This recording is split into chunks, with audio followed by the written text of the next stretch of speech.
Hello guys. स्वागत है आपका मेरे यूट्यूब चैनल शिक्षा शक्ति। मैं रेनू यूजीसी नेट का सब्जेक्ट एजुकेशन की के लिए आपको प्रिपेयर करने की कोशिश कर रही हूँ।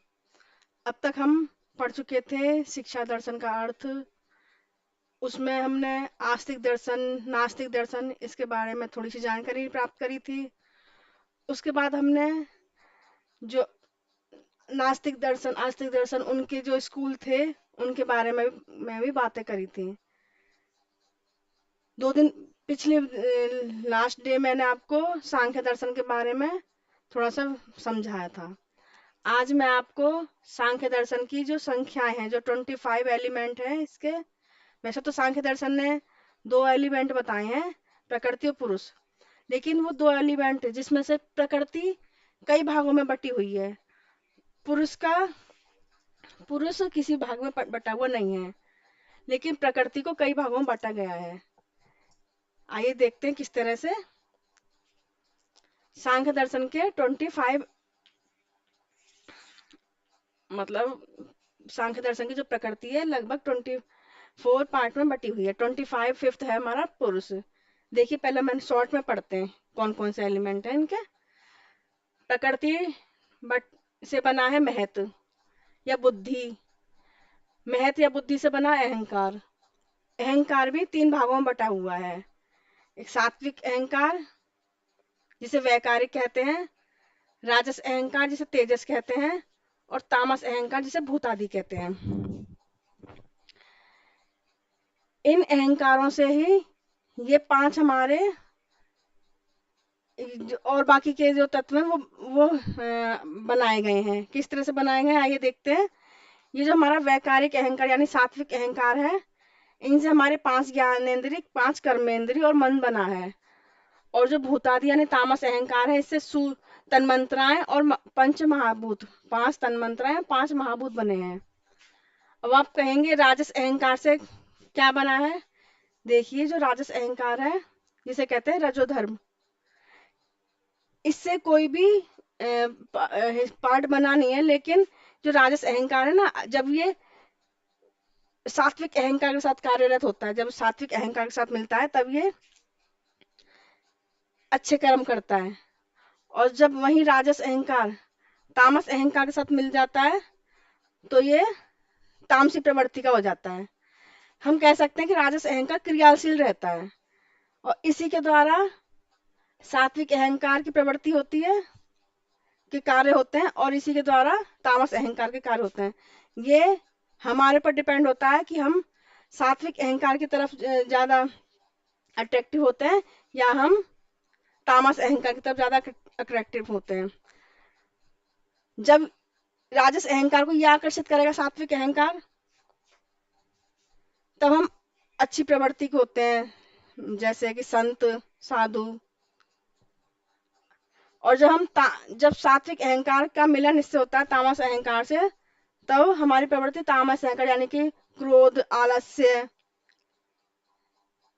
इस तरह के हम के कार्य करते हैं। उनमें से सात्विक अहंकार में 5 कर्म ज्ञानेंद्रियां हैं। कौन कौन सी ज्ञानेंद्रियां? आंख, नाक, कान, जिह्वा, त्वचा। और सात्विक अहंकार से 5 कर्म इंद्रियां बनी हैं। कौन कौन सी? हाथ, पैर, वाक, गुदा, लिंग। मन अकेला है इसमें, क्योंकि मन सबसे ज्यादा शक्तिशाली होता है और ये ज्ञान को, कर्म को प्रेरित करता है। यानी जो मन है ना, ये हमारा इसको प्रेरित करता है, ज्ञान को भी, और जो हमें कैसे कार्य करने चाहिए उसको भी प्रेरित करता है। और तामस अहंकार से 5 तन्मात्राएं, जिसमें कि शब्द, स्पर्श, रूप, रस, गंध बनते हैं। ये सूक्ष्म होते हैं। और तामस अहंकार से स्थूल यानी 5 महाभूत बनते हैं, आकाश, वायु, अग्नि, जल, पृथ्वी। गाइस, जब इनका आपस में जब मिलन होता है ना, इससे इनसे रिलेटेड इस पूरे चार्ट से संबंधित सारे क्वेश्चन आ चुके हैं। यूजीसी नेट पूछ चुका है और काफी घुमा घुमा के पूछता ही रहता है। कह सकते हैं सांख्य दर्शन का उसका ही फेवरेट टॉपिक है। तो थोड़ा सा और देखते हैं इसके बारे में। ये प्रकृति हमने बताया था, प्रकृति जड़ होती है, ये पहला एलिमेंट है। इसी से बनता है महत या बुद्धि। जब प्रकृति जब पुरुष का संयोग होता है तो हमारे अंदर बुद्धि आती है, हम खुद को जान पाते हैं, समझ पाते हैं। फिर महत्व से या बुद्धि से ही अहंकार का जन्म होता है। मैं कौन हूँ, मेरा काम क्या है, मैं क्या करना चाहता हूँ, मैं क्या करूंगा, ये मेरी चौक है, ये मेरा घर है, ये मेरा लैपटॉप है, इस तरह से। इसी अहंकार को तीन भागों में बांटा गया, सात्विक, राजसिक और तामसिक। सात्विक अहंकार यानी अच्छे कर्म करना, सबका भला चाहना, कोई भी ऐसा कार्य ना करना जिससे किसी को दुख या पीड़ा हो।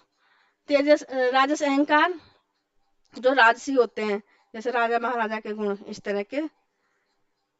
और जो तामसिक अहंकार, इसमें निंद्रा, और दूसरों को कष्ट पहुंचाना, आलस्य में पड़े रहना, हमारे साथ कितना भी काम पड़ा हो, अगर हमें नींद आ रही है तो हम सोएंगे, ऐसा कार्य करना जिससे दूसरों को कष्ट होता हो, इस तरह के। अब ये जो पांच कर्म इंद्रिया बनी है, इससे इसमें आंख यानी देखना, हम कैसा देखना चाहते हैं, नाक, हम किस तरह से सूंघना चाहते हैं, कान, हम क्या सुनना चाहते हैं, जीव्या, हमें कैसा रस पसंद है, त्वचा, त्वचा के द्वारा हम किस तरह फील करते हैं, कैसे महसूस करते हैं। पांच कर्म इंद्रियां, इन्हीं के द्वारा, कर्म इंद्रियों से ही कर्म किए जाते हैं। हाथ, हाथों से हमें क्या कार्य करना चाहिए, पैर, हमें कहाँ जाना चाहिए, कहाँ नहीं जाना चाहिए, वाक, क्या बोलना है, क्या नहीं बोलना है, गुदा, लिंग, यानी कि हमारे जो अपशिष्ट पदार्थ हैं गुदा के द्वारा बाहर आने चाहिए। लिंग, हमें इस संसार की संरचना आगे बढ़ानी, किस तरह बढ़ानी चाहिए। मन, ये सबसे शक्तिशाली इंद्रिय होते भाई, ये जल्दी से किसी के काबू में नहीं आता, और ये ज्ञान और कर्म को प्रेरित करता है। तब पांच तन मंत्राओं में शब्द आते हैं, जो हमारे मुंह से द्वारा जो शब्द निकलते हैं, वो बहुत सूक्ष्म होते हैं, हम नहीं देख सकते ना शब्द। स्पर्श, जब हम किसी को छूते हैं, ठंडे या गर्म को। रूप, किसी का रूप कैसा है, अच्छा सुंदर है या बदसूरत है। रस, जब हम कुछ खाते हैं तो वो कैसा, मीठा है, खट्टा है, कड़वा है, कैसा। गंध, हम जो सूंघते हैं उसकी गंध किस तरह से है। गाइस ये बहुत सूक्ष्म होते हैं, हमें ना इसको शब्दों में बयान नहीं कर सकते। जैसे शब्द कोई किसी ने हमसे बोला, हम उसको देख ही नहीं सकते हैं। स्पर्श, कोई ठंडा है, पूछे कोई कितना ठंडा है, तो हम नहीं बता सकते, कह सकते हैं ठंडा है, बोले कितना कितना ठंडा है, बोले छूकर देख लो। इस तरह से बहुत सूक्ष्म होते हैं पांच तन मंत्र है। फिर बनते हैं पांच महाभूत। आकाश, ये जितना फैला हुआ है, जहां हमारी नजर जाती है, सारा आकाश के अंतर्गत आते हैं, आता है ये सब। वायु, आकाश और पृथ्वी के बीच में जो भी है वायु, जिसके द्वारा पूरी सृष्टि जीवित है, जो सांस ली जाती है, इस तरह से, जो सारे प्राणियों के लिए बहुत ही ज्यादा जरूरी होती है। अग्नि, अग्नि जो सूर्य के द्वारा जो अग्नि होती है, जो ऊष्मा निकलती है सूर्य से, उससे सारे जीवों को, सारे प्राणियों को, सारी वनस्पतियों को, इनको ऊर्जा मिलती है। जल, जल भी बहुत जरूरी है जीने के लिए। पृथ्वी, जिस पर हम रहते हैं। तो इस तरह से गाइस सांख्य दर्शन और 25 एलिमेंट, 25 फिफ्थ हो गया पुरुष। अब इनको हम चल गिन के देखते हैं, ठीक है, गिनते हैं हम। प्रकृति 1, ठीक है, महत्व दूसरा, अहंकार 3। गाइस ये गिने नहीं जाएंगे, ठीक है ना, क्योंकि ये अहंकार के रूप है ये। अब ये 3 हो गए। 5 ज्ञानेंद्रियां, 5 कर्मेंद्रियां और 1 मन, और 5 तन्मात्राएं, 5 महाभूत। एक पुरुष ले लो तो कितने हो गए, 5 दूनी 10, 5 से 15, 5 और 20, 21, 22, 23, 24 और ये 25 हो गए जी सारे मिलाकर, ठीक है जी। ये 25 एलिमेंट है। कोशिश करेंगे कल इनके बारे में और थोड़ा डिटेल से पढ़ सके। गाइज सांख्य दर्शन में कुछ थ्योरियां हैं, जैसे कार्य कारण, विकासवाद, तो हम कल इनको समझने की कोशिश करेंगे। अगर आपको मेरा पढ़ाने का तरीका समझ समझ में आ रहा हो, पसंद आ रहा हो तो प्लीज़ लाइक करिए, और आप कमेंट करके बता भी सकते हैं कि मैं अपने पढ़ाने के तरीके में और ज़्यादा इम्प्रूवमेंट किस तरह कर सकूँ, क्योंकि मैं पहली बार ही यूट्यूब पर पढ़ा रही हूँ। वैसे मेरा ऑफलाइन मेरा 10 साल का एक्सपीरियंस है, लेकिन ऑनलाइन मेरा पहला एक्सपीरियंस है। ठीक है गाइज, फिर मिलेंगे आपके साथ नई वीडियो में।